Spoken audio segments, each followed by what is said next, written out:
Ya, mari sebelum kita mulai, mari kita bersatu dalam doa.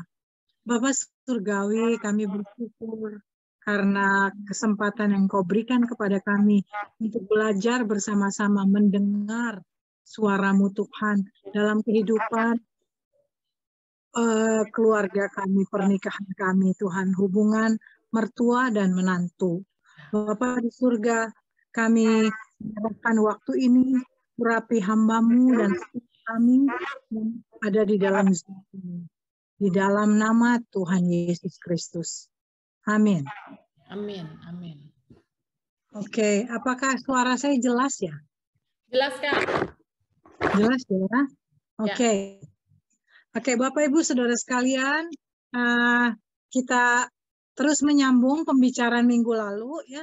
Kita telah menerima impartasi keteladanan dari mertua yang bernama Naomi dan menantunya yang bernama Ruth ya. Itu suatu contoh keteladanan yang ideal ya dalam membangun hubungan antara mertua dan menantu. Nah, pada malam ini kita akan meneruskannya masih dengan tema mertua dan menantu plus ada di bawahnya mertua dan menantu idaman ya. Bagaimana kita menjadi mertua dan menantu idaman? Setiap mertua pengen menjadi idaman menantunya, tentunya ya. Setiap menantu ingin menjadi idaman dari mertuanya, ya. Itu sebabnya kita perlu belajar, tidak ada yang instan.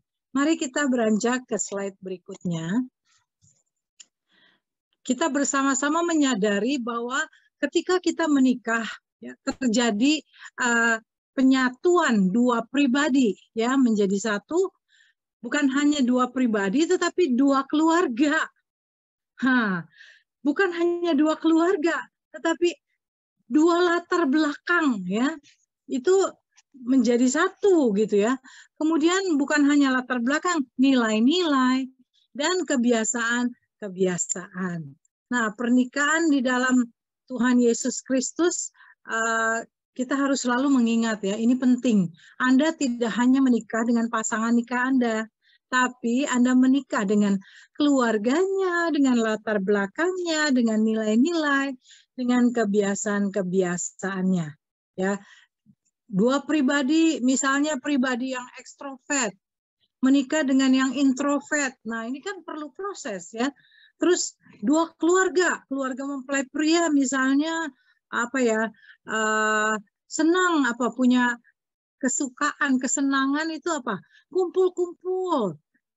Mungkin keluarga mempelai wanita merasa nggak terlalu penting kumpul-kumpul. Yang penting kita cari uang misalnya ya. Terus apa lagi? Terus terjadi kesatuan antara dua keluarga ini ya. Dengan besan kita, dengan ipar-ipar kita, keluarga besar kita menjadi keluarga besar kedua mempelai seperti itu ya. Nah, kalau latar belakang menyatu, misalnya latar belakang keluarga kita kebanyakan keluarga kita tuh dokter gigi, gitu ya. Kalau keluarga mempelai yang satunya, itu pendidik rata-rata tuh jadi guru, latar belakangnya seperti itu ya. Terus nilai-nilai. Dua nilai-nilai dari dua keluarga menyatu. Mungkin keluarga yang pertama mengutamakan Tuhan is number one, ya kan? Tapi mungkin besan kita keluarganya mengutamakan karir, gitu ya. Nah, termasuk kebiasaan-kebiasaan yang menyatu. Ya, jadi misalnya dari keluarga saya itu suka kumpul gitu ya. Ini karena pandemik aja. Suka kumpul, bertemu, saling connect gitu kan, kontak misalnya. Terus keluarga suami saya juga suka berkumpul sewaktu-waktu ya. Suka saling telepon, tanya bagaimana keadaannya, mungkin seperti itu. Jadi terjadi sinergi ya dari pernikahan yang dilakukan oleh pria dan wanita, membangun satu hubungan pernikahan keluarga. Nah, di dalam pernikahan itu, apa kuncinya sih? Apa kuncinya sehingga kita bisa memiliki, khususnya nih ya, memiliki hubungan mertua dan menantu yang hubungan mertua dan menantu idaman ya. Kita beranjak ke slide berikutnya. Nah, ada dua kunci penting, dua prinsip penting yang Tuhan ingatkan buat kita malam hari ini. Yang pertama di dalam 2 Korintus 5 ayat 16. Prinsip yang pertama, jangan menilai seseorang sekilas pandang, ya. Sebab itu kami tidak lagi menilai seorang juga pun menurut ukuran manusia. Dan jika kami pernah menilai Kristus menurut ukuran manusia, sekarang kami tidak lagi menilainya demikian. Jadi, bagaimana cara kita menilainya? Jadi, siapa yang ada di dalam Kristus, ia adalah ciptaan baru. Yang lama sudah berlalu, sesungguhnya yang baru sudah datang. Jadi Bapak Ibu Saudara sekalian, kita mau praktekkan gaya hidup kerajaan Allah ini. Ya, nggak gampang menilai. Biasanya kita cenderung dalam 30 detik ketemu orang, kita lihat dari atas sampai bawah, scanningnya langsung jalan. Langsung feelingnya nih. Ini kayaknya orangnya nih bocengli nih orang. Ya kan? Kita gampang menilai orang, padahal kita belum kenal dia, ya kan? Jadi kita perlu berjaga-jaga ya dalam hal menilai orang. Kalau dia di dalam Kristus, dia adalah ciptaan yang baru. Yang lama sudah berlalu, yang baru sudah datang. Jadi cara kita melihatnya di dalam Kristus itu, ya. Yang kedua, prinsip kita menjadi mertua dan menantu idaman, kita wajib membuang penghakiman, karena penghakiman bukan milik kita, ya. Firman Tuhan bilang dalam Matius 7 ayat 1 dan 2, jangan kamu menghakimi supaya kamu tidak dihakimi, karena dengan penghakiman yang kamu pakai untuk menghakimi, kamu akan dihakimi, dan ukuran yang kamu pakai untuk mengukur akan diukurkan kepadamu.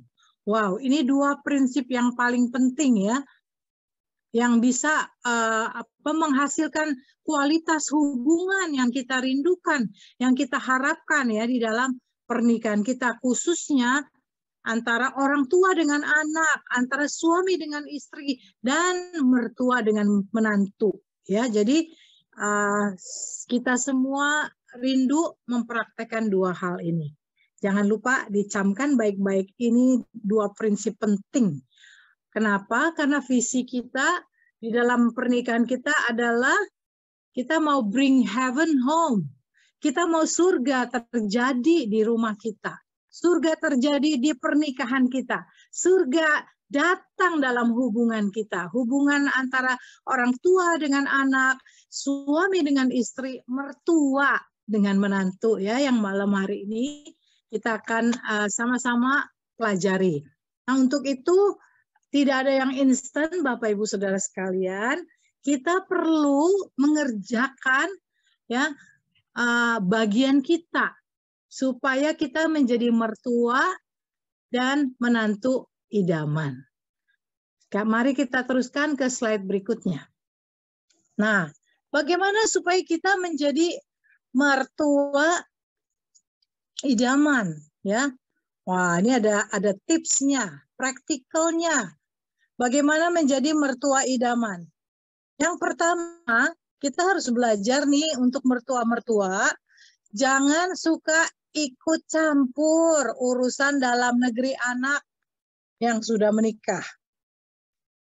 Camkan baik-baik, jangan suka ikut campur. Yang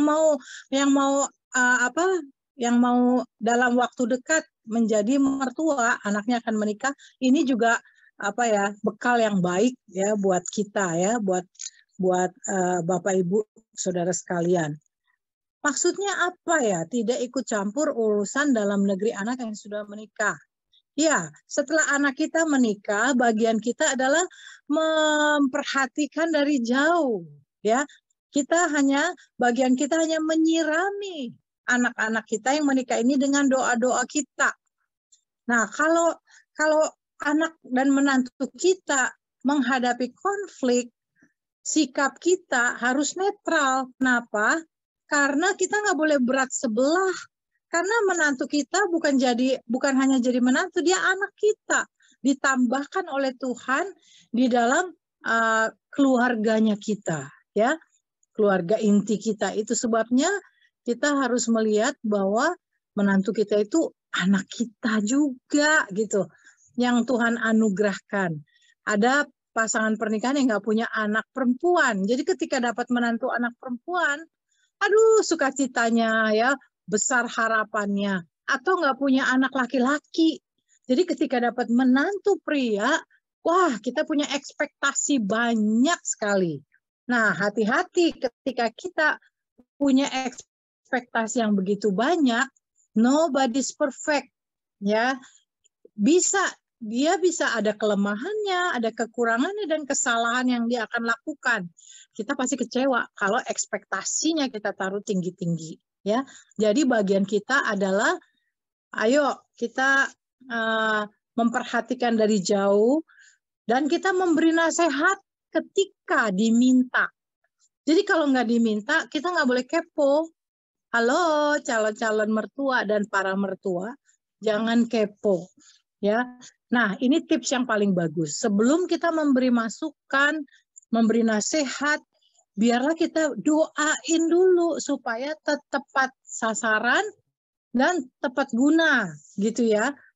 Kadang-kadang kita lebih sering ngomong duluan gitu, baru kita ingat, aku belum berdoa lu buat menantu aku loh, yang lagi dalam pergumulan nih bisnisnya, seperti telur di ujung tanduk.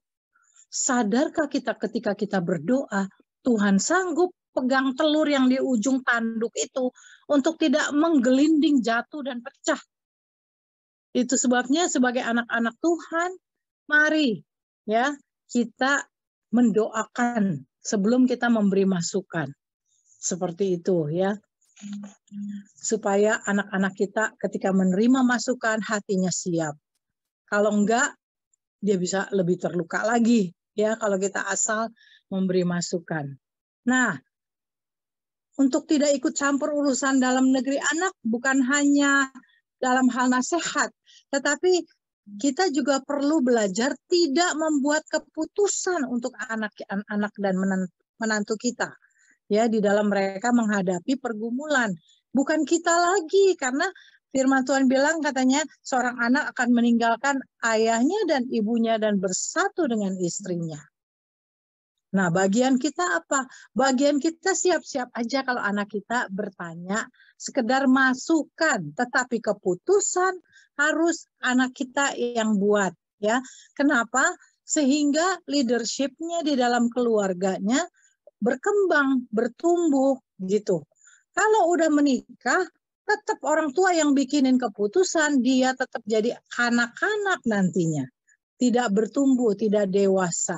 Itu sebabnya mari kita menolong anak menantu kita untuk mereka belajar menghadapi masalah, ya, menghadapi pergumulan dan persoalan mereka dengan mengandalkan Tuhan, bukan menjadikan kita orang tua atau mertuanya Tuhan, tapi mengandalkan Tuhan, punya hubungan pribadi sama Tuhan, ya.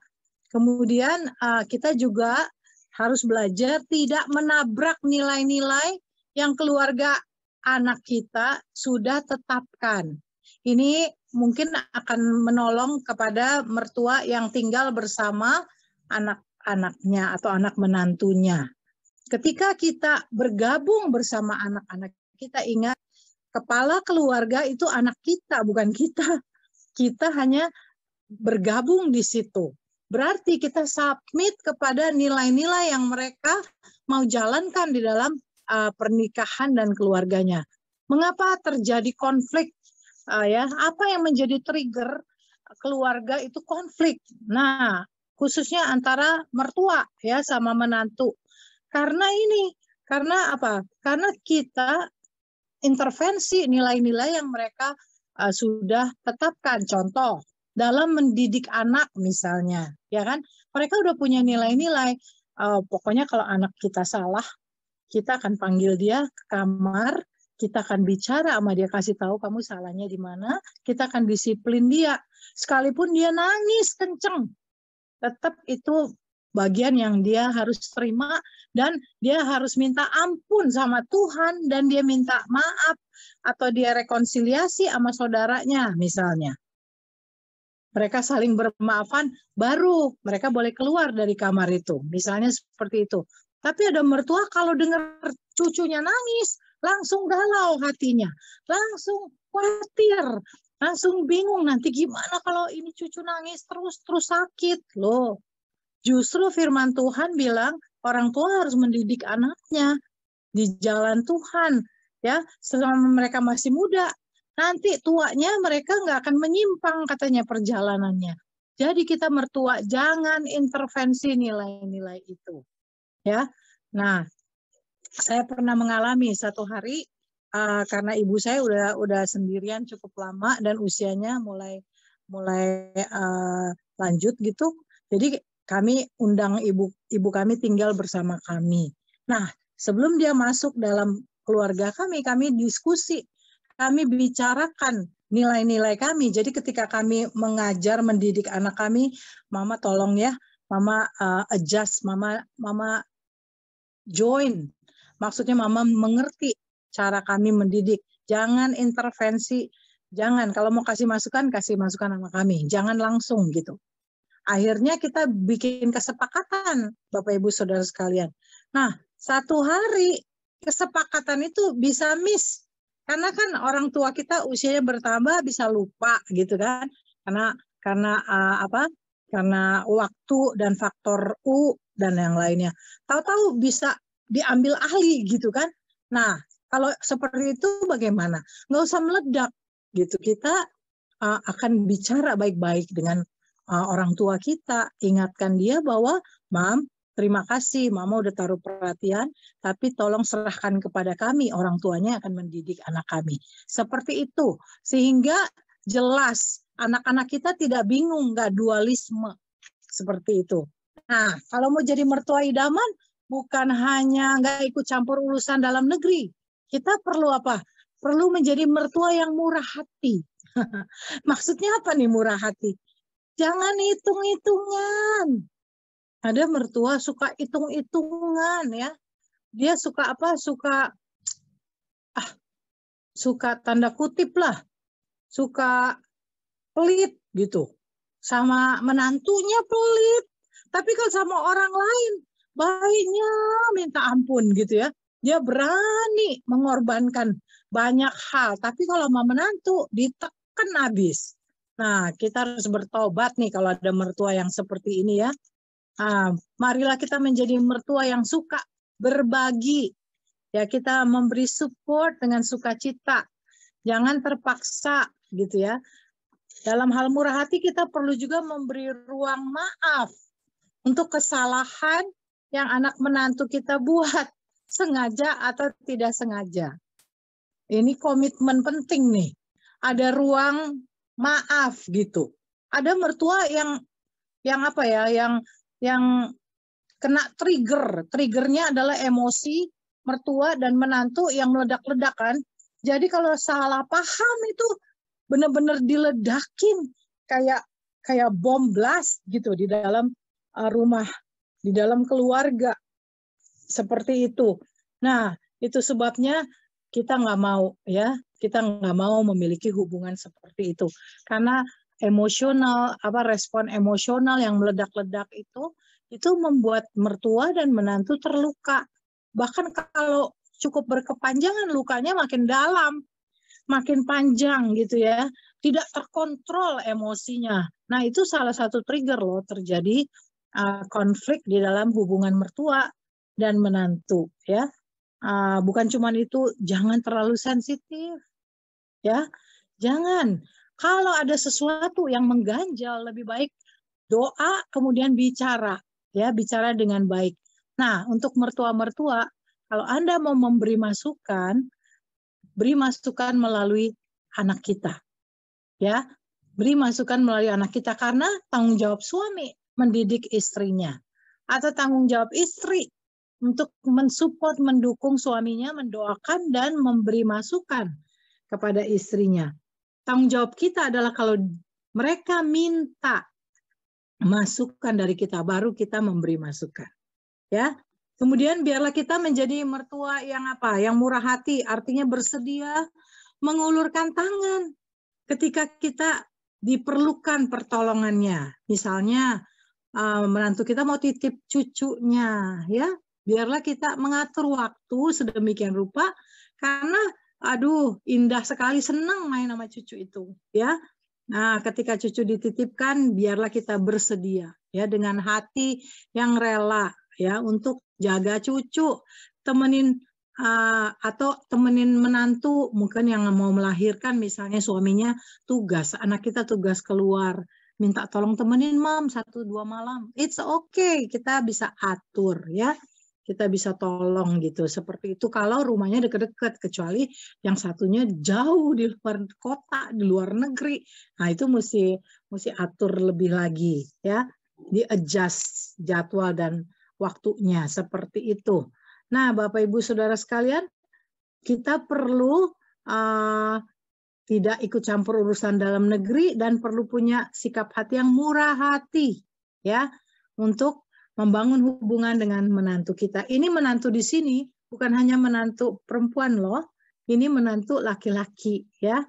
Nah, karena menantu kita itu ya anak kita juga. Yang ketiga, tips untuk mertua idaman ini yaitu biarlah kita menjadi pemersatu. Mertua yang punya hati tuh apa? Menyatukan anak-anaknya yang udah dewasa, udah berumah tangga. Misalnya Anda punya anak 5, ya kan, tadi biasanya sama-sama, sekarang udah mencar. Nah, kita perlu untuk bersama-sama punya gathering bersama-sama, gathering keluarga, ya, sehingga hubungan kita terus terbangun. Nah, mertua atau orang tua kita diberi anugerah sama Tuhan yang bisa menjadi pemersatu anak-anak kita. Kumpul, ya, ada tradisi kumpul keluarga sesuai kesepakatan. Paling kurang sekali setahun deh, tahun depan kita ya ketemu di mana? Misalnya di rumah anak pertama atau di rumah anak yang ketiga. Nah, itu sesuai kesepakatan. Kemudian kalau mau jadi mertua idaman, kita juga apa ya? Perlu menjadi penengah ketika terjadi perbedaan pendapat. Ya, jadi pendoa bagi anak-anak kita. Jadi penasehat yang bijaksana, yang bijak gitu loh. Jangan memprovok, malah jangan diadu domba mantu-mantunya. Karena ini udah banyak kejadian ya, banyak yang konseling sama saya, yang cerita ya, hancur hati cerita bahwa ini mertua saya kok jahat banget, Bu. Masa saya sama adik ipar saya diadu begitu, dijadiin wayang katanya. Ya, dan dia memanfaatkan situasi itu. Nah, itu betapa menyedihkan hati menantu Anda kalau Anda memperlakukannya seperti itu, gitu ya. Nah, ada juga mertua yang suka jelek-jelekin menantunya sama anaknya yang lain, gitu ya, menggosipkan, memfitnah, ya. Wow, ini bukan karakter Kristus yang kita kembangkan kalau kita seperti itu. Mari kita merangkul anggota keluarga kita sebagai mertua idaman, merangkul dengan kasih, ya. Merangkul mereka. Mereka bisa smell loh, mama mertuaku atau papa mertuaku ini bijaksana dan betul-betul apa ya, seperti bapak buat saya, seperti itu. Ya, sekarang yang keempat. Yang keempat dikatakan, katanya kita harus menjaga mulut atau perkataan kita dan jaga hati kita. Sebagai mertua idaman, kita tidak boleh menggunakan mulut kita untuk mengintimidasi, ya, menuduh, menghakimi semena-mena. Waduh, ada loh yang mertua tega ya, karena mertuanya canggih juga main medsos. Itu dia bisa gosipin mantunya atau persoalan anak menantunya itu di medsos. Tanda kutip seolah-olah mau konseling. Medsos itu bukan tempat konseling seperti itu. Ini kan dibaca, didengar oleh seluruh dunia gitu loh. Anda harus bijaksana sebagai mertua, ya. Kalau mau konseling, konselinglah dengan pribadi yang tepat, pembimbing rohani yang tepat, yang bisa memberi masukan. Jangan gini dimasukin di medsos terus dikeluarin masalahnya nih. Seandainya ada menantu yang seperti ini, dia lebih baik ditendang apa didiamkan. Pilih yang mana? Nah, itu kan gosip gitu loh. Nggak perlu begitu dong kalau Anda punya masalah. Ayo ya, kalau perlu ditengahi, cari pembimbing rohani Anda yang bisa menolong. Jangan di medsos. Itu sangat melukai hati menantu Anda. Tadi ayatnya bilang, ukuran yang kamu pakai mengukur orang lain akan diukurkan kepadamu. Wow ya, itu sebabnya kalau kita nggak mau orang lain perlakuan kita seperti itu, don't do that. Jangan lakukan itu, ya. Jangan malah dijelekin, difitnah, ya, anak menantu kita kepada orang yang tidak tepat, ya, kepada rekannya atau sahabatnya, ya, atau kita mengancam, atau kita menekan. Kalau dia nggak mau dengar masukan saya, pokoknya warisannya nggak akan sampai ke tangannya. Wah, itu udah menyalahgunakan otoritas. Kita harus bertobat. Kalau kita punya attitude, hati yang seperti itu. Mari kita jaga mulut dan jaga hati kita. Hari-hari ini kita mau ngikut Tuhan Yesus setiap hari. Dengan apa? Mengalami pembaruan hati setiap hari. Jadi kita perlu evaluasi loh, hai mertua-mertua, hati kita. Ya, sebelum tidur saya biasanya melakukan itu. Saya berdoa, Bapak, aku minta pertolongan Roh Kudus, ingatkan aku hal-hal yang nggak benar. Baik pikiranku, baik perasaanku, baik respon-respon aku, Bapak. Ntar Roh Kudus kasih tahu kita. Jadi waktu kita beristirahat malam, kita nggak bawa itu. Ya, kita membereskannya dan kita betul-betul beristirahat. Hai bapak-bapak, ibu-ibu mertua, calon-calon mertua, mari kita menjaga mulut dan menjaga hati kita. Yang kelima, kalau Anda mau menjadi mertua idaman, kita perlu belajar mengasihi dan mengayomi, ya. Kita mengasihi anak menantu kita dengan kasih yang tulus, tanpa pamrih, nggak bangkit-bangkit. Ada loh orang tua yang suka bangkit-bangkit. Kalau apa yang dia inginkan tidak dituruti oleh menantunya, dia bilang sama menantu, kamu lupa ya? Dulu kan sebelum kamu nikah, kan saya yang biayain sekolah kamu, kuliah kamu. Orang tuamu nggak sanggup. Dibangkit-bangkit yang lalu. Perbuatan tanda kutip yang baik yang dia lakukan kepada menantunya misalnya, ya, seperti itu. Atau dia membangkit-bangkit hal-hal yang lain yang dia sudah lakukan. Saya kan bela kamu, saya suka bela kamu. Kenapa kamu nggak bela mama sekarang? Padahal mamanya salah, mamanya nyolong duit papanya, diem-diem, ketahuan sama menantunya, ketahuan sama suaminya. Dia menuntut pembelaan padahal itu tidak benar. Nah, kita harus bertobat dalam hal ini.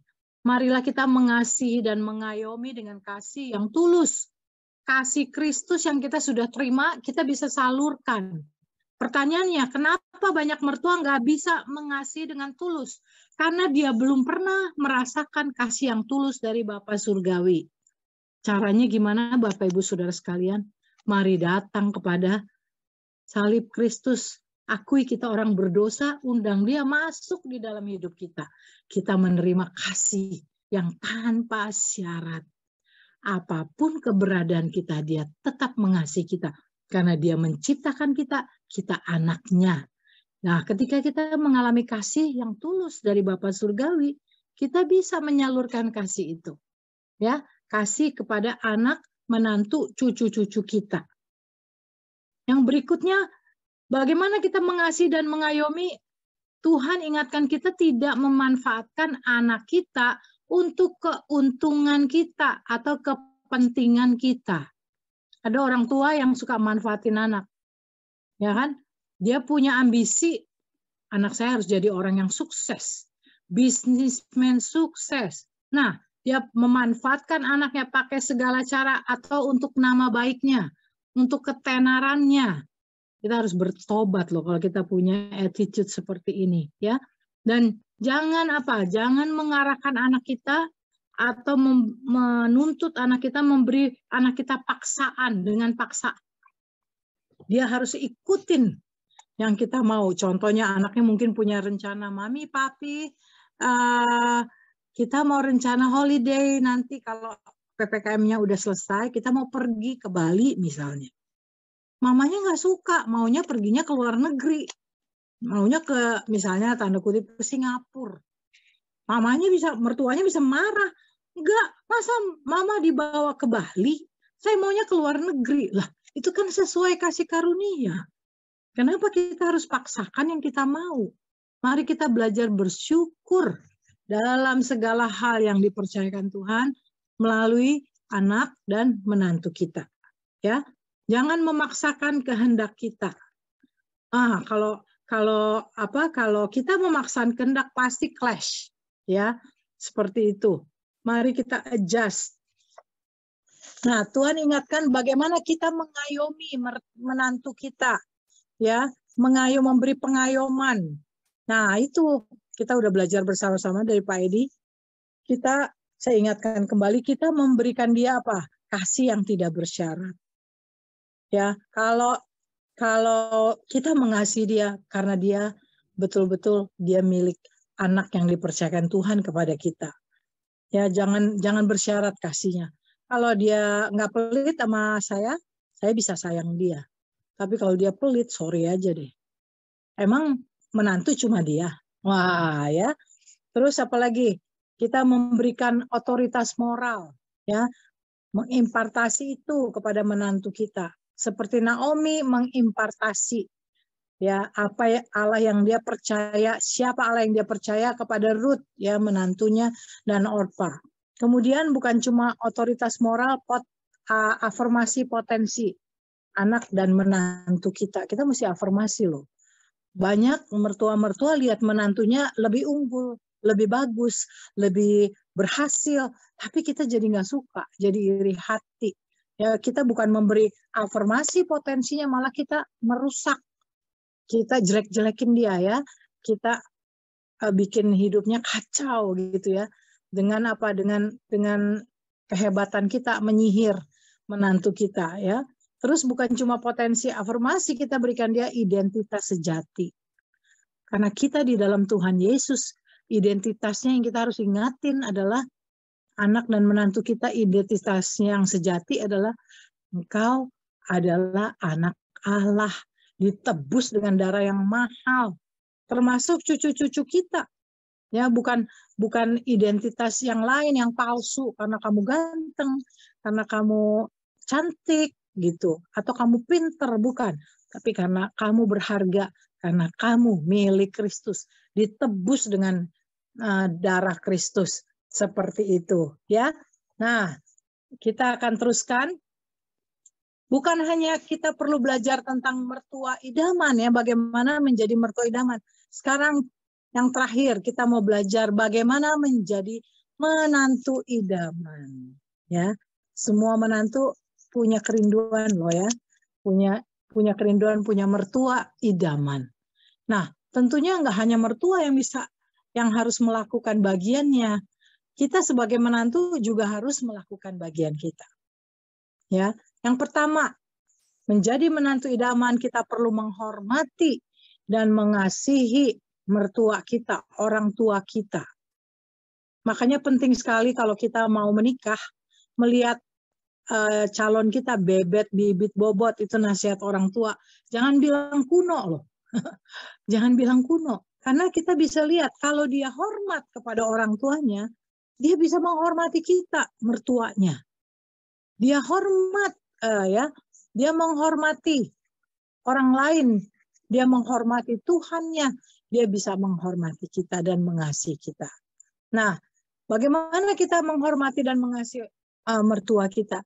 Kita perlu belajar mengerti, ya, perannya mertua kita. Ya, dia adalah orang tua yang melahirkan suami kita. Jadi, jangan terkena trigger persaingan mertua dan menantu. Ada menantu yang mau rebut kasih suaminya hanya untuk dia, nggak boleh sharing sama mertua. Loh, kan yang melahirkan suami kita kan mertua kita, ya kan? Kalau mertua kita sayang sama suami kita kan it's okay. Itu artinya dia sayang kita gitu loh. Nah, banyak menantu nggak bisa terima waktu mertuanya sayang ya sama pasangannya gitu ya, sama istrinya atau suaminya, atau menunjukkan perhatian berlebih, tersinggung malah tersinggung gitu ya. Nah, tapi mertua juga harus bijaksana dalam hal ini. Ketika menyatakan kasih dan perhatiannya ya diskusi lah, jangan main langsung apa. Nih, mami udah transfer ya 30 juta di rekeningnya buat nanti. Buat kamu beli ini lah. Diskusi dulu sama suaminya. Seperti itu ya. Ingat anak kita sekarang udah menikah, dia punya urusan dalam negeri sendiri gitu ya. Nah, kemudian kita perlu apa? Belajar mengenali bahasa kasih mertua kita. Perlu ya. Jangan baiknya tuh cuman waktu mau menikah, perkenalan, masa perkenalan, jangan ya. Kita belajar bahasa kasih mertua kita apa, karena kan berbeda. Mertua kita sama mama kita berbeda bisa bahasa kasihnya. Kalau sama puji Tuhan, kalau beda ya puji Tuhan juga. Kita bisa adjust ya. Nah, prinsipnya adalah yang lebih muda adjust kepada yang lebih tua. Ya, jangan nuntut yang lebih tua harus. Enggak, kita yang lebih muda ya. Dalam hal ini kita punya sikap hati yang baik ya. Yang lebih muda yang adjust. Kemudian kita apa? Care. Kita merawat, mengasihi dengan tulus ya, dan penuh kasih. Sama mertua jangan pelit ya. Ada menantu yang hitungan sama mertuanya.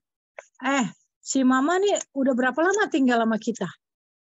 Wah, ini makanannya udah dikeluarin 1 tahun. Ini berapa aja nih makannya? Pakaiannya. Dia nyuci pakai mesin cuci kita udah berapa, dihitung, terus tagihan keluar. Waduh, ada yang apa? Waduh, keterlaluan menantunya ya. Terus waktu konflik tiba-tiba pakaian mertuanya udah ada berserakan di jalanan. Mertuanya diusir, keluar, jangan tinggal sama kita. Jangan loh Bapak Ibu ya. Jangan perlakukan orang tua kita atau mertua kita seperti itu. Orang yang nggak kenal Tuhan aja ya mengasihi ke orang tuanya, apalagi kita anak-anak Tuhan ya.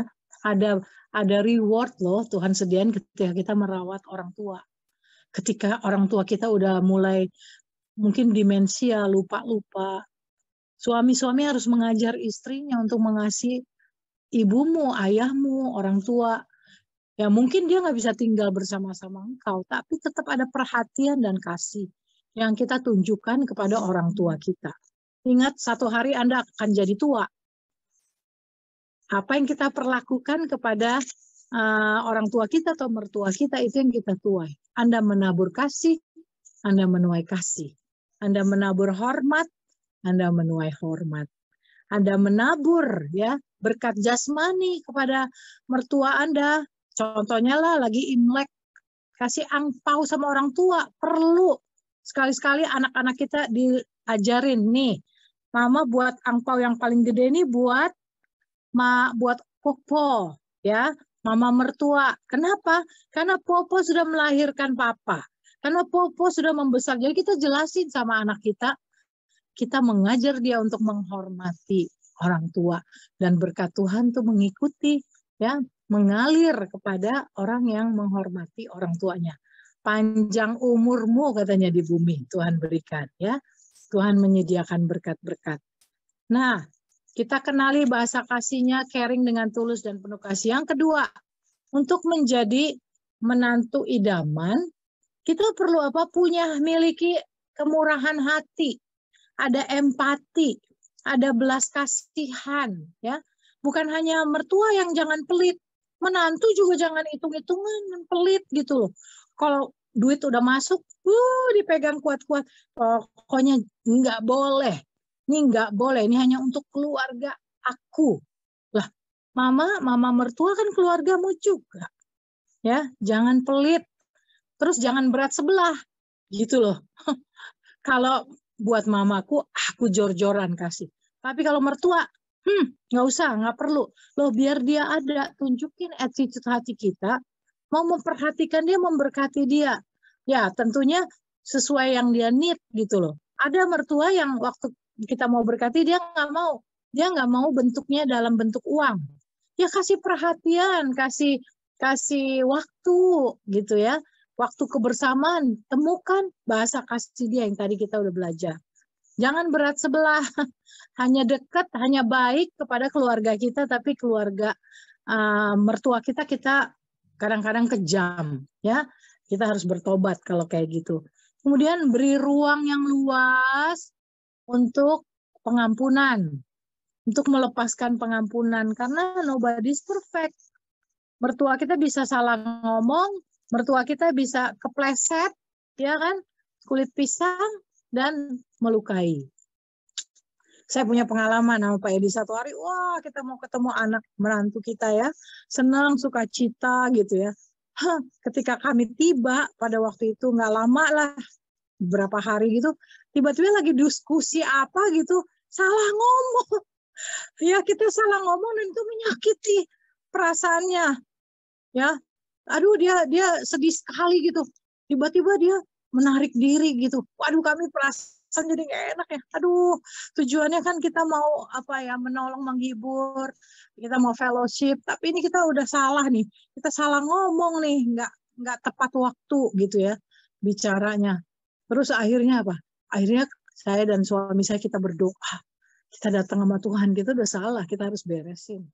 Gitu. Tapi di situ kita harus mengandalkan apa? Mengandalkan Tuhan dan diskusi sama anak kita.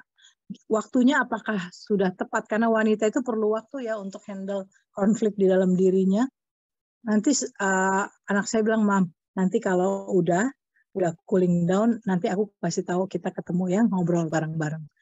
Kayak gitu. Jadi waktunya tiba, kami duduk sama-sama, terus kami mulai membereskan tadi kesalahpahaman.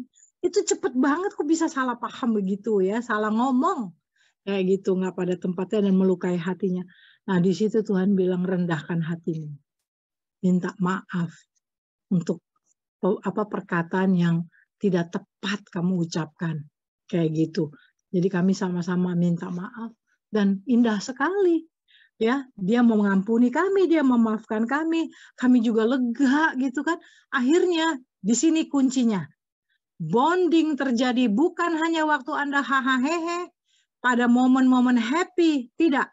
Bonding terjadi, hubungan menjadi makin solid ketika terjadi konflik. Terjadi kesalahpahaman. Tapi kita nggak boleh lari dari itu. Mari rendahkan hati. Lakukan bagian kita yang kita perlu bereskan sehingga hubungan mertua menantu menjadi lebih baik. Ya, dan semakin indah. Itu kan penyesuaian, termasuk dalam penyesuaian seperti itu. Nah, dan saya bersyukur menantu saya mengampuni kami, saya dan suami mengampuni, saya juga mengampuni mereka gitu, dan terjadi hubungan yang manis ya, pemulihan seperti itu. Nah, bukan hanya itu, sebagai menantu kita juga nggak boleh, tidak boleh apa ya, kita juga perlu apa, memberi ruang yang luas untuk pengampunan. Dan juga kita perlu memberi telinga untuk mendengar curhat dari mertua kita, pergumulan yang dia alami. Kalau perlu kita menjadi counselor yang diurapi, supaya kita bisa menolong mertua kita dari problem yang memberatkan hatinya, problem emosi, ya, penyakit, mungkin tubuhnya lagi sakit, problem hubungan, ya, atau juga problem dalam subconscious mind-nya, pikiran bawah sadar dia yang belum pernah dibereskan. Loh, menantu bisa jadi alat Tuhan, bisa menjadi. Makanya kita juga menempatkan diri kita sebagai teman untuk mertua kita, ya. Jangan takut, jangan melihat dia sebagai satu figur yang mengerikan, bukan. Tuhan percayakan dia ya seperti orang tua kita sendiri. Kita menyayangi dia, kita mengasihi dia. Terus apalagi kita perlu menguatkan dia dan mendoakan dia. Ya, seperti itu. Saya ingat waktu di awal, waktu sebelum menikah, mertua saya yang perempuan, waktu itu belum memberi persetujuan cukup lama kepada saya bangun hubungan dengan suami. Tapi Tuhan memulihkan. Tahun terakhir itu Tuhan menjawab doa-doa kami, mama mertua saya dia memberi izin untuk kami meneruskan dalam jenjang pernikahan ya. Diberi restu gitu, diberi berkat oleh mertua saya. Nah, sejak itu heran, Tuhan merubah hati saya. Saya mengasihi mama mertua saya, dia baik sekali ternyata. Ya, pribadi yang sangat baik hatinya gitu ya, yang care gitu loh. Yang apa ya, yang kalau kita ngomong hati kita curhat, dia mau denger gitu. Terus dia mau mengajar saya, melengkapi saya. Misalnya saya nggak bisa masak, dia ajarin masakan kesukaan suami saya belajar dari dia. Nah, itu sebabnya ayo kita mau juga memberi perhatian, memberi telinga untuk mendengar ya keluhan dia, kita kuatkan dia, kita doakan dia. Jadi dia kalau ada pergumulan dia bisa telepon saya, bisa cerita. Jadi bagaimana ya mama harusnya gimana nih ya? Kita bisa diskusi, kan indah punya hubungan yang seperti itu sampai dia dipanggil Tuhan ya. Terus yang ketiga, kita perlu apalagi untuk menjadi menantu idaman, bukan hanya menghormati dan mengasihi, memiliki murah hati, kemurahan hati, empati, dan belas kasihan. Yang ketiga, kita perlu melayani dengan tulus. Karena kasih, bukan karena motif-motif tertentu untuk keuntungan kita. Bukan ya, tapi harus tulus. Tuhan bilang, lakukan segala sesuatu seperti untuk Tuhan. Jadi, jangan izinkan iri hati mengotori hati kita. Hai mantu-mantu, menantu-menantu nggak perlu iri lah sama menantu yang lain. Masing-masing punya kasih karunia sendiri, punya tempat ya di hati mama mertua kita atau papa mertua kita. Jangan membangkit-bangkit kesalahan di masa lalu, dikorek-korek lagi. Yang udah diberesin, ditutup, udah di-seal dengan darah Yesus, sudah diampuni. Jangan dikorek-korek lagi. Ya, ini ibu-ibu nih, wanita-wanita, istri-istri, kadang-kadang kalau lagi kesel, lagi galau, kecewa, dia suka korek-korek kuburan yang lama, yang udah dikubur, kan bau itu. Makin menyakitkan, bukannya makin sembuh. Ya, jangan suka korek-korek itu. Kemudian apalagi, ayo kita rela berkorban, korban perasaan. Loh, waktu kita melayani mertua kita yang udah tua, udah demensia, dia harus tinggal bersama kita. Itu korban perasaan, korban waktu ya. Korban apalagi waktu-waktu privasi kita, apalagi ketika dia udah lupa ya, udah makan apa belum ya. Waktu ditanya udah makan. Belum. Loh, kok belum makan? Enggak dikasih makan. Waduh, terus kita rasanya, duh malu banget ya dia ngomong di depan ada tamu. Dikirain saya nggak kasih makan gitu, padahal dia udah lupa. Nah, kita harus rela berkorban perasaan. Nggak apa-apa kok, kita bisa jelasin. Ya mama ya, tadi udah makan ya, mama lupa ya. It's okay, nggak usah sakit hati. Kita bisa jelasin sama tamu kita kalau dia tanya, itu sih mama belum makan. Oh tadi udah jam segini, mama lupa gitu ya. Pelan-pelan ngomongnya mama lupa. Jadi bisa mengerti ya. Saya satu hari nih pernah bawa, ini ibu saya bawa mama saya mau ibadah di industri. Tahu-tahu asyirnya yang jemput tuh turun dari mobil tanya, Oma, selamat pagi, sudah makan? Belum. Mama saya jawab, padahal tadi udah disuapin, udah sarapan. Dia lupa. Nggak perlu malu, kenapa harus gengsi? Karena itu kan bukan kebenaran. Ya kan? Mari kita rela berkorban perasaan. Ingat upahnya besar melayani orang tua itu. Sekalipun mungkin dia udah nggak bisa kontrol pipis di ruang tamu kita di mana-mana, ya perlu pengorbanan, memang nggak gampang ya. Tapi ayo kita menabur kasih kepada orang tua kita. Kita berkat Tuhan itu mengalir kepada anak-anak yang hormat kepada orang tuanya ya. Kemudian rela berkorban waktu, uang, waktu kita ngobatin, mertua kita yang udah tua sakit-sakitan, itu biaya labnya aja berapa, ya kan? Biaya rumah sakit kalau dia harus opnam. Tapi Tuhan itu Jehovah Jireh. Ketika kita doa sepakat sama suami kita, sama cucu-cucu, doain pokoknya, Tuhan menyediakan tepat waktu. Ya, jangan takut. Ya, yang keempat, bagaimana menjadi menantu idaman. Ya, yang keempat, mari kita bersedia belajar dan diajar. Jangan cepat puas, harus terus belajar. Ya, kita harus belajar dan praktek. Misalnya belajar, oh, mertua saya punya resep-resep yang diandalkan ya oleh keluarga, oleh suami kita. Ayo harus mau belajar gitu ya. Cari gitu. Itu contoh, salah satu contoh ya. Belajar apa lagi? Oh, mertua kita kok bisa bertahan pernikahannya sampai puluhan tahun loh. Kan pasti ada badai di dalam rumah tangga. Apa sih tipsnya yang mama lakukan, jalanin, bisa mencintai papa apa adanya? Loh, kita perlu belajar, tanya ya. Kita perlu belajar masa lalunya, background-nya, jadi kita mengenali dia. Dan juga apa yang dia alami, hal-hal yang terindah yang dia ingat, hal-hal yang terburuk yang membuat dia paling sedih. Kita perlu tahu kenapa, kita bisa menolong dia, counseling dia, sehingga dia menang ya dari problem emosi, dari pikiran bawah sadar yang suka membuat dia hidupnya galau ya, membuat hidupnya sedih gitu.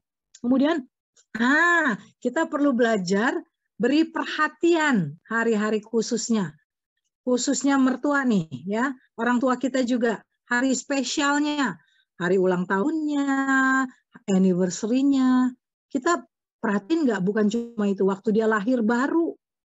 Nah, kita ingat nggak tuh hari-hari khususnya? Ayo kasih kata-kata yang menguatkan. Kalau bahasa kasihnya itu afirmasi atau beli gift. Ada yang bahasa kasihnya pemberian. Ayo beri gift atau ajak makan ya. Jangan pelit, ingat ya. Dan juga kalau kita mau diperhatiin, ayo loh kita perhatiin mertua kita. Kemudian kenali perbedaan ya antara kebiasaan mertua dengan kita. Kenali kayak gitu. Terus apalagi, jangan paksakan kehendak kita kepada mertua kita. Jangan, tanya aja ya. Kasih dia pilihan yang dia suka. Kemudian kalau kita udah kenali perbedaan, ayo meminimalisasi perbedaan. Jangan dijadiin itu trigger untuk berantem sama mertua, untuk salah paham ya. Terus kita tekun merawat dengan kasih dan mendoakan dia. Mari kita merendahkan hati kita sebagai yang lebih muda. Jangan malu untuk minta maaf ya. Nggak perlu irilah dengan ipar-ipar yang lain ya. Nggak perlu. Berkat Tuhan udah ada posnya untuk hidup kita ya. Yang terakhir sebelum kita masuk tanya jawab, pandai mengatur rumah tangga dan keuangan kita ya. Kalau ibu-ibu yang harus support rumah tangganya, harus bekerja ya, buat kesepakatan dan beritahu mertua kita gitu. Ada yang diam-diam akhirnya mertuanya salah asumsi, akhirnya menghakimi kita karena kita nggak mengkomunikasikannya. Kita harus belajar pandai mengatur dan rumah tangga dan keuangan dan berkomunikasi ya sesuai dengan keperluannya dengan benar kayak gitu.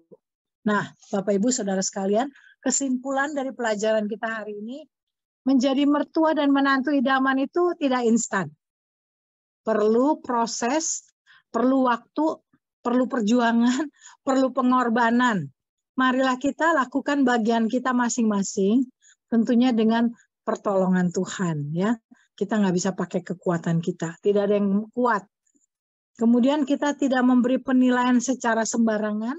Mari kita buang penghakiman dari hidup kita, karena itu membuat iritasi hati kita dan kita nggak bisa berespon benar nanti. Kemudian kita memilih mengasihi karena Tuhan terlebih dahulu sudah mengasihi kita. Tuhan memberkati. Mari kita berdoa. Bapak, hamba-Mu sudah selesai membagikan hal ini. Hamba berdoa supaya tips ini boleh menolong setiap kami, baik mertua, orang tua, anak, atau menantu Tuhan, menjalani hari-hari kami, membangun hubungan mertua dan menantu yang idaman, menjadi idaman Tuhan. Idaman mertua dan idaman menantu.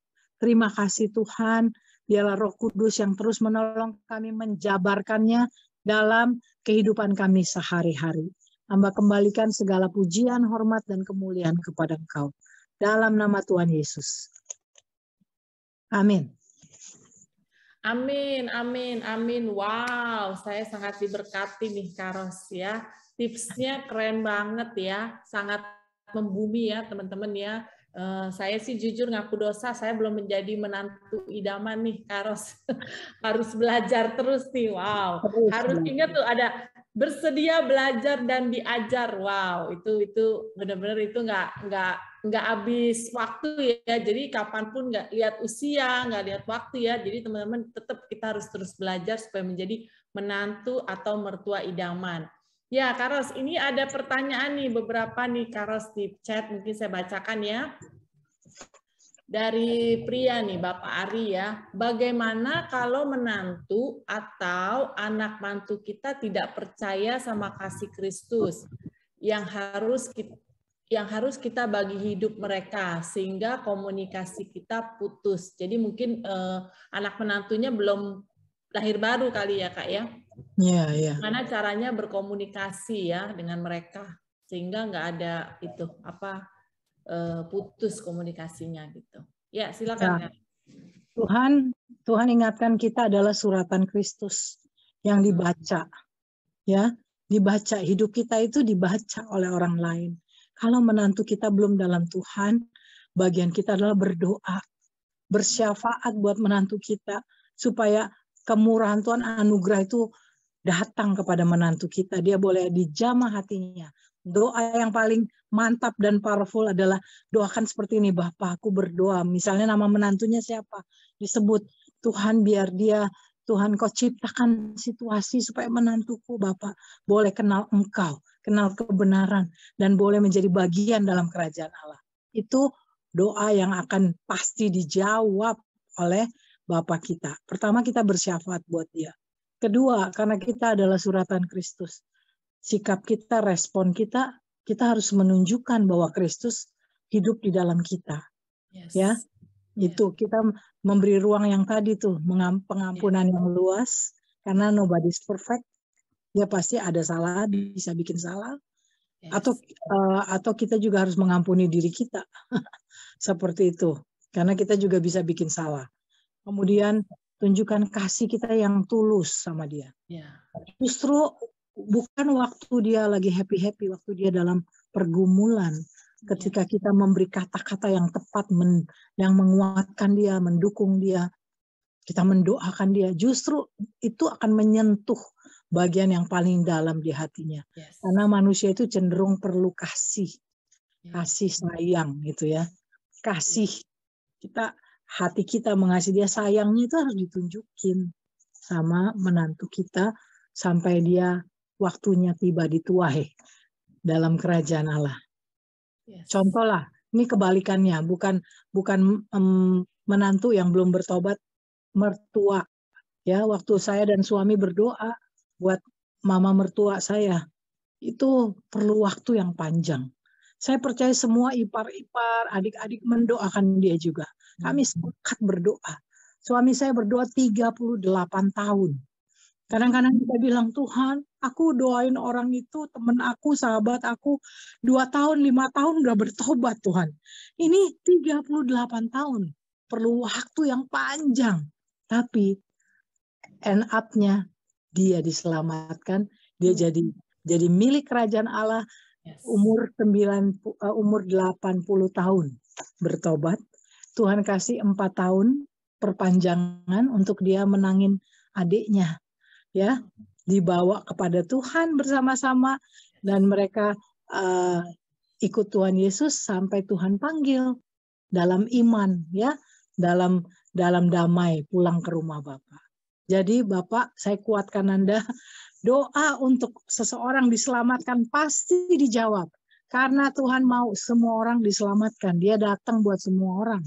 Dia mati di kayu salib buat semua orang yang mau buka hatinya. Ya. Yes. Amin. Thank you Kak ya. Jadi menabur dengan air mata akan pulang menuai dengan sorak-sorai ya Kak ya. Amin. Yes ya, Pak Ari semangat Pak. Tetap menabur ya Pak. Pasti nanti Bapak suatu saat akan menuai ya dengan waktunya Tuhan tentunya ya.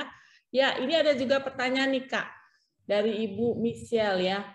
Nih, kan banyak nih mertua dijadiin babysitter Kak buat jagain cucu sama oleh anak sama pasangannya. Nah, mertuanya menyanggupi tapi tenaganya lama-lama kan udah lelah ya Pak. Ya Kak ya, artinya ya sesuai usia ya. Nah, mertuanya nih menolak. Tapi dia nggak tega kalau lihat cucunya nih Kak ya. Akhirnya apa? Dia mengurusi ya kan karena kedua orang tuanya bekerja. Nah, ketika diberi saran untuk anak sewa babysitter, malah mertuanya dibilang nggak sayang cucu. Padahal bukan dia nggak sayang cucu, tapi dia memang mempunyai keterbatasan mungkin di fisik ya, karena usia ya. Nah, bagaimana nih Karos, bagaimana menghadapinya nih, supaya menantunya dan anaknya bisa menerima, artinya bisa mengerti kondisi dari mama atau mertuanya, sehingga nggak dijadikan babysitter. Ya, yang pertama yang paling penting untuk mama mertua atau mama yang sudah berusia ini jaga hatinya dengan segala kewaspadaan supaya asumsi anak, perkataan anak atau menantu nggak melukai dia. Karena ketika kita izinkan pikiran-pikiran beracun itu masuk di hati kita, dia akan mencuri semua sukacita kita. Jangan diizinin. Waktu kita menerima pikiran yang negatif dalam hidup kita, nggak difilter lagi, Ibu Michelle, itu apa ya, imun tubuh Anda akan menurun. Dan Anda gampang sakit. Seperti itu. Nomor satu, jaga hati. Kalau anak kita salah paham seperti itu, ampuni dia. Beri ruang yang luas, ampuni dia. Kemudian, ini yang penting, setelah itu, berkomunikasilah. Dikomunikasikan keterbatasan Ibu Michelle. Ya, komunikasikannya ke anak kita. Ya, sama menantu kita cerita, bukan mama nggak mau.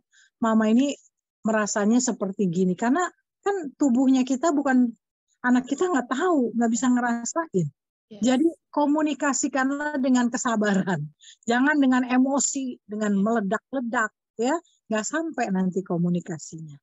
Karena kita waktu mengkomunikasikan harus sampai dia mengerti. Yang kita komunikasikan jangan sekedar informasi gitu. Itu informasi bukan berkomunikasi dengan benar ya. Hanya kasih informasi aja. Jadi sampai dia mengerti ya Bu Michelle. Maksudnya jangan kecewa dan putus asa. Ya, sambil didoakan anak kita tentunya. Biar Tuhan beri hikmat mengerti need orang tuanya. Yes.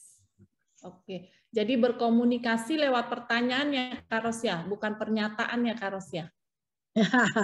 Ya, boleh juga pertanyaan terus ada pernyataan juga boleh. Ya, oke. Ini ada lagi nih Kak. Wah, kayaknya makin malam makin seru nih. Teman-teman nih makin banyak pada nanya nih. Shalom Karos, ini dari Ibu Sylvia mau nanya. Kalau mertua dan adik ipar selalu menanamkan aturan ke saya dan suami saya, anak itu harus datang ke rumah orang tua, bukan orang tua yang datang ke rumah anak. Tapi faktanya mertua sering datangi rumah anak perempuannya dengan alasan lihat cucu. Jadi mungkin orang tuanya nih atau mertuanya ini nggak konsisten kali ya kayak membilangnya kalau sama dia mungkin mesti yang muda datang ke orang tua, tapi dia sendiri datang ke anaknya yang perempuan gitu kali ya Kak. Ini gimana nih Kak kalau ngadepin mertua yang kayak gini nih Kak? Ya, memang kasih itu panjang sabar. Ya kan, mungkin mertua kita perlu waktu adjustment sama kita kan, bangun hubungan ya. Seperti itu. Atau ya bisa juga mungkin alasan dia aja, bisa juga gitu. Tapi jangan beri tempat kepada kekecewaan dan sakit hati.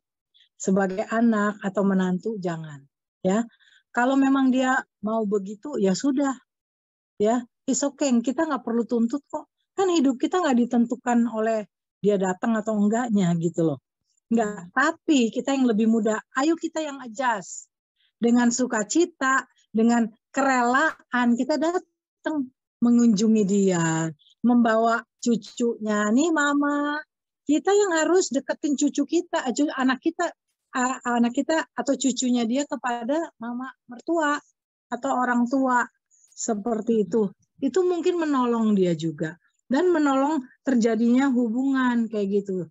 Ya, contoh saya sama suami ketemu cucu karena jauh kan, jamnya terbalik di luar gitu. Kan jarang-jarang ketemunya, apalagi pandemi. Tapi saya bersyukur lewat doa-doa Tuhan beri hikmat kepada anak menantu saya untuk rajin telepon kita, video call ya, hampir tiap hari, hampir tiap pagi gitu, untuk ayo Julian, ayo ketemu Oma gitu, say hi to Oma gitu, holiday, ayo ngobrol sama Oma, cerita what happened in your school gitu. Jadi kita juga rasa aduh senang banget ya, kayak gitu. Wah, itu obat buat orang tua itu. Seperti itu, obat sehat. Jadi kalau jangan nuntut dia dulu, udah. Kalau dia memang prinsipnya begitu, kita yang muda adjust. Dengan kerelaan lakukan itu seperti untuk Tuhan. Yes. Ya? Ya. Yes. Iya, oke. Thank you Kak Ros buat tipsnya ya. Jadi jangan gengsi ya, Ibu Silvi dan suaminya datang aja ke rumah mertua, kan enak di rumah mertua. Banyak susu dan madu kalau ke rumah mertua. Ya, teman-teman, benar nggak? Pasti deh disediapin, apa juga mau disiapin sama mertua. Ya, benar nggak Kak Ros? Kalau Kak Ros didatengin mantu sama anak, pasti kan apa juga disiapin, kesukaan cucu disiapin, kesukaan anak disiapin gitu. Dari yang nggak bisa masak jadi berusaha masak buat cucu.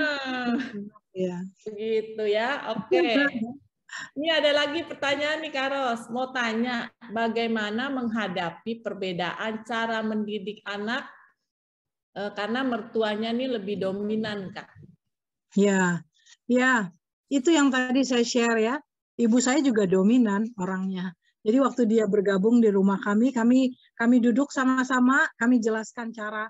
Jadi kita jelasin cara mendidik kita. Kalau mama mau tinggal sama-sama kita, tolong mama adjust dengan cara kita mendidik anak. Kita nggak mau spoil anak kita. Jadi kalau kami lagi disiplin, mama nggak boleh intervensi masuk di tengah. Ntar dia gede kepala, merasa ada hiding place, dia mau berlindung sama mama. Jadi mama sepakat nggak? Ayo bikin kesepakatan jadinya. Seperti itu. Ya, oke. Thank you ya Kak buat jawaban-jawabannya yang sangat memberkati. Nih, oke. Ini ada pertanyaan lagi nih Kak. Bagaimana caranya jika udah ada luka nih Kak? Ya, baik antara mertua dan menantu atau mungkin suami atau istri karena mertua ya atau mamanya, itu gimana Kak menghadapi jika ada, kalau luka itu memang udah ada gitu dan kayaknya sulit gitu. Ya udah ngerti nih mesti ngampunin, udah ngerti mesti mengasihi, tapi masih sulit nih Kak. Gimana nih Kak tipsnya? Ya memang kita sebagai orang yang terdekat, Tuhan mau jadikan kita alatnya. Karena sang kepala itu berekspresi lewat tubuhnya, anggota tubuhnya. Dan kita ini bagian dari anggota tubuhnya. Jadi kalau misalnya mama atau mama mertua kita banyak lukanya di masa lalu gitu ya, dan dia udah dalam Tuhan, nah kita bisa mulai bersyafaat, sepakat sama suami, doain dia supaya menemukan waktu yang tepat supaya mama bisa dilayanin. Nah, ya kalau kita bersedia jadi alatnya Tuhan untuk tolong mama kita, bagus, itu ideal. Gitu ya. Karena kan kita udah ada hubungan dekat lah, maksudnya sebagai keluarga.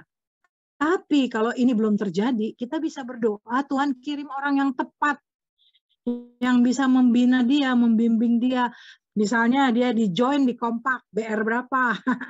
Nanti grupnya itu yang mendoakan, yang mengcounseling dia, sehingga luka-luka di hatinya boleh terkorek gitu, dan dia boleh menyadari, wah ini rupanya merusak hati saya gitu loh, merusak hidup saya mau menang. Kan bisa dilayanin inner healing ya, bisa ikut SPK. Nah, seperti itu. Jadi saya mendorong Bapak Ibu, saudara sekalian, teman-teman yang orang tuanya belum ikut, ayo kita dorong ya supaya mereka dipulihkan gitu. Disiapkan hatinya. Saya kasih contoh. Waktu mama saya kena demensia, saya merasakan ada sesuatu di dalam hatinya. Karena kalau dia ngomong tajam gitu. Cus, kayak nembus kalau ngomong gitu ya. Kita dengernya juga rasanya aduh. Nah, terus saya berdoa ya sama Pak Edi, Tuhan, what to do. Terus Tuhan ingetin, kamu mesti tolong mama kamu. Konselingin mama kamu. Tapi udah demensia gimana Tuhan? Kita minta, mujizat masih terjadi. Saya berdoa 3 kali, Tuhan kasih kesempatan mama saya bisa ingat semua, sehingga saya pakai kesempatan itu untuk melayani dia 3 kali, sampai dia buat pemberesan. Sampai selesai, terakhirnya dia minta maaf sama orang-orang yang sempat terluka ya, lewat perkataan dia, lewat asumsi dia, lewat sikap-sikap dia. Dia beresin semua. Terakhir mama saya bilang, sekarang mama udah siap, kapan aja Bapak di surga panggil mama pulang, mama udah siap. Kita rindu seperti itu. Ayo, selama masih dikasih waktu sama Tuhan, Tuhan akan beri hikmat kepada kita. Entah kita yang dipakai jadi alatnya atau saudara seiman yang lain, ya, ada cara pasti. Yes. Thank you, Kak Ros. Wah.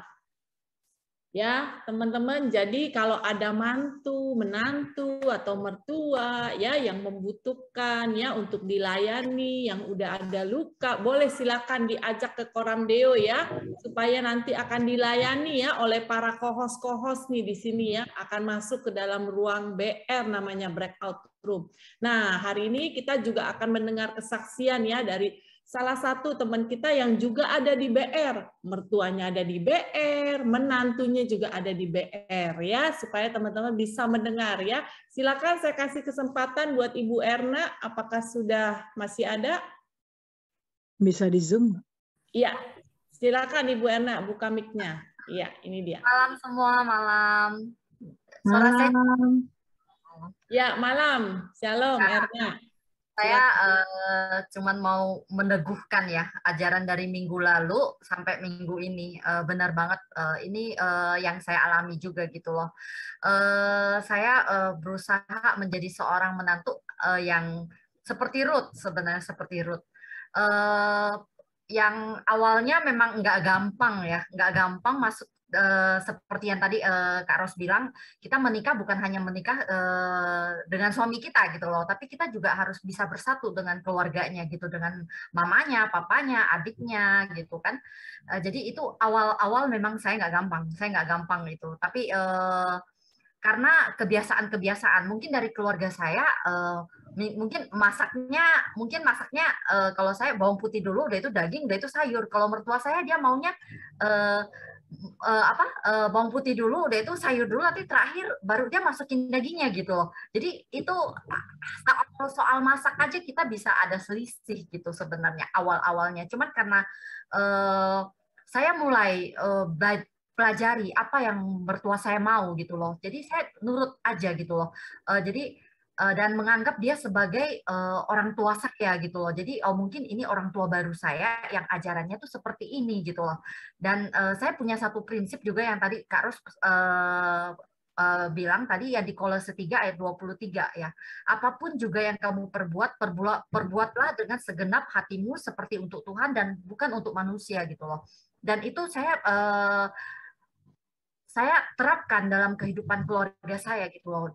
Perlakuan saya terhadap mertua saya gitu, terhadap suami saya juga sama, orang lain juga gitu. Memang saya selalu terapkan firman ini gitu.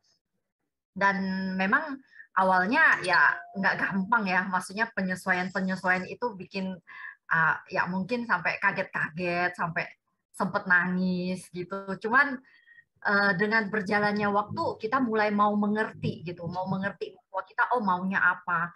Dan mertua saya nih tipe yang pekerja keras ya.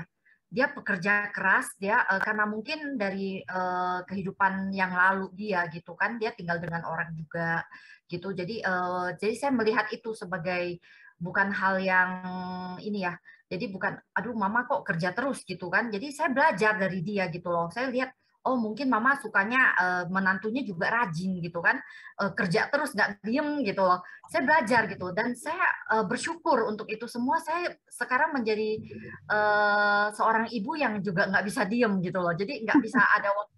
Jadi bisa jadi pekerja keras, jadi cekatan gitu. Dulu mama saya kerjanya lambat, mama saya sendiri lambat, slow gitu loh. Dan sekarang saya belajar dari mertua saya jadi bisa ceketan gitu loh, bisa cepet. Mama saya sampai bilang, kok kamu sekarang berubah ya, nggak kayak mama lagi, tapi kayak mama mertuamu katanya. Jadi gitu saya udah jadi saya bersyukur gitu loh, mertua saya ajarin saya seperti ini, jadi saya punya ini apa ya bisa kan saya baker, jadi saya bisa menyelesaikan semua kerjaan rumah itu tepat waktu dan bisa menyelesaikan semua kue-kue saya tuh tepat waktu karena punya keterampilan dari mertua yang cekatan gitu, cepet gitu loh. Dan ya itu puji Tuhan banget gitu. Dan emang saya juga selalu menerapkan itu untuk anak-anak saya gitu. Kadang untuk mungkin anak-anak saya suka bilang, mama kok sama, kan kita panggilnya ama akong ya, ama akong kok ini ya, maksudnya royal ya, kok sama anak-anak kok pelit ya gitu loh. Karena saya kasih tahu, saya juga seperti yang Kak Ros tadi bilang ya, kita harus kasih tahu anak-anak, oh karena itu ama akong itu yang udah melahirkan papa gitu loh. Jadi kita harus sayang sama mereka dan kita harus mengasihi mereka gitu loh. Anak-anak memang sering komplain, tapi saya juga mengajarkan hal itu kepada anak-anak biar nanti waktu saya tua mereka bisa memperlakukan saya seperti itu gitu. Dan itu yang saya mau sebenarnya itu. Dan luar biasa juga mertua saya, mungkin kadang omongannya kadang pedas. Ya saya pedas, tapi saya selalu belajar untuk tidak kayak hal-hal yang negatif tidak saya masukin ke hati gitu loh. Saya cuma ambil hal-hal yang positif yang dia mau saya lakukan gitu. Jadi saya selalu belajar dari itu. Jadi yang mungkin kalau yang negatif yang menyakitkan hati, udahlah keluar masuk telinga kanan, keluar telinga kiri, udah selesai gitu. Tapi kalau yang positif, saya selalu ingat gitu, oh mama maunya saya begini, oh ya udah saya nurut aja gitu, begini gitu loh. Biarpun kadang emang nggak gampang, itu butuh waktu karena kan kebiasaan ya, dari kebiasaan gitu. Tapi mertua saya adalah mertua yang luar biasa menurut saya. Dia memang penuh murah hati, kami selalu dicukupkan lah yang mungkin dalam banyak hal dia selalu mendukung kami gitu loh. Dan menurut saya ya mungkin kalau ada omongan-omongan yang pedas kadang keluar dari mulut mama, mungkin ya itu salah satu karena dia kan cuma berdua papa di sana, mungkin butuh perhatian dari anak-anaknya gitu loh. Jadi nggak menganggap itu sebagai hal yang menyakitkan gitu loh. Mungkin dia butuh kita mendengarkan dia aja gitu aja. Malam ini juga ada mama di sini ya. Cuman dari tadi dia telepon saya berkali-kali, aduh sinyal saya hilang terus nih, gimana gitu. Saya sampai dia udah telepon mungkin ada berapa kali. Saya bilang nggak apa-apa, mama tenang aja, lagi hujan soalnya kan mertua saya di kampung, jadi sinyalnya nggak stabil dan lagi hujan deras katanya. Tadi mati lampu, dia telepon lagi, aduh mati lampu nih gimana katanya. Dia antusias banget pengen denger juga menantu mertua. Dan ya masih di sini mama, mungkin saya mau menyapa mama. Hai mama.